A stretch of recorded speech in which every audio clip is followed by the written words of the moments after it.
podcast and sharing that insight with us on NewsX World. Now we move on to Iran and Israel.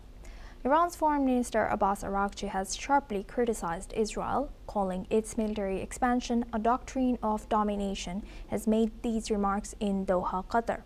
A day after renewed nuclear talks with the United States, Araghchi has said Israel's expansionist project aims to keep neighboring countries weak militarily, technologically, economically, and socially, so Israel maintains the upper hand, according to him.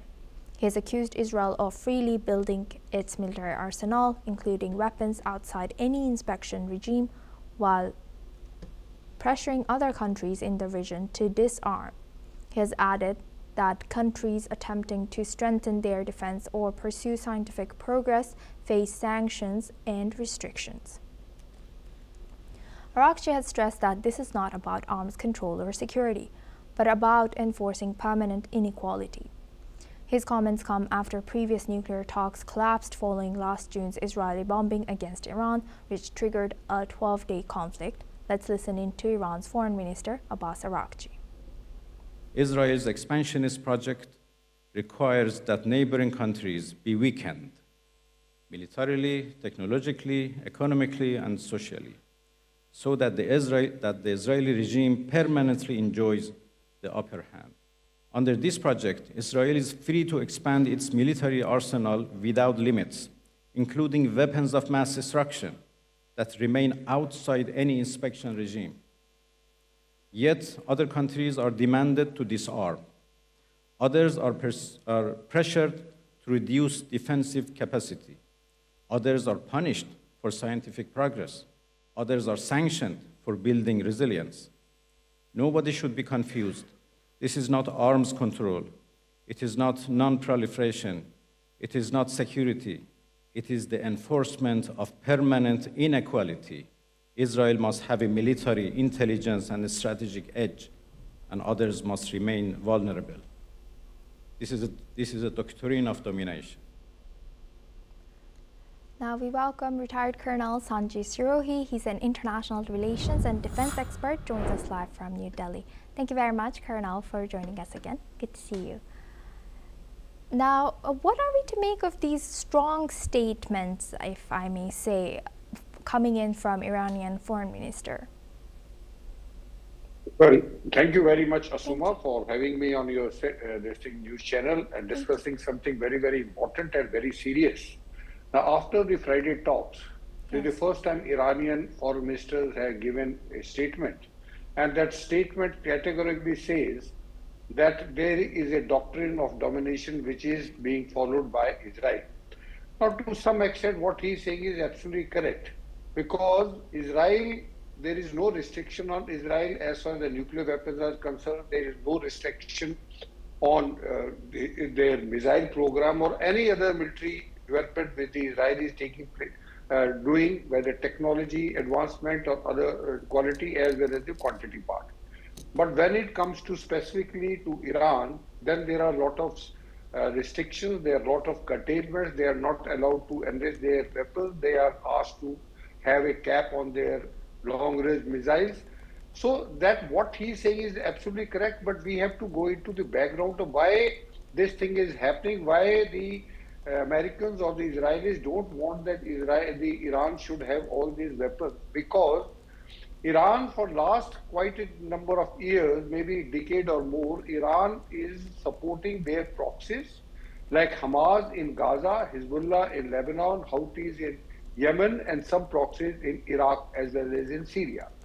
So through these proxies, Iran is trying to destabilize the region, which includes Saudi Arabia, Jordan, Egypt, and other places. So I think what Americans or the Israelis are doing, they are trying to control Iran, because if they don't control Iran, then Iran can be a total threat to the Middle East.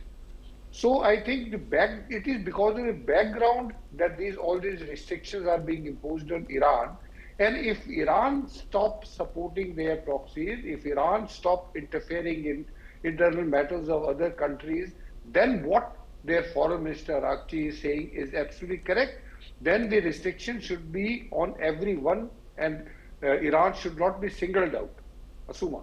Yes, thank you for highlighting that. And also, even though it sometimes seems, or it seems like Iran is cornered in a way, but why is Iran so confident and so emboldened or making such bold statements? Why do you think? Look, as far as, because Iran, if you see the history of Iran, Iran has been under sanctions for last 46, 47 years, and they have prepared themselves for those sanctions, and they have been able to survive, except for the last month's protests which took place in Iran because of the inflation and because of the unemployability. Otherwise, Iran has been managing itself. Iran has got the largest oil reserves, but because of the sanctions, they are not able to export their oil except for the China, which is not bothered about the sanctions of Americans, and they are buying it. So I think, and secondly, the point is that Iran army is a totally inoculated army. They are conditioned army. They have fought with Iraq for 8 years, and they know what is required for their defense forces. So as a result of that, they have concentrated on developing their missile system, which is very, very strong. And that missile system and drones are very, very strong, and that's why these drones and these systems are being used by the Russians in Ukraine.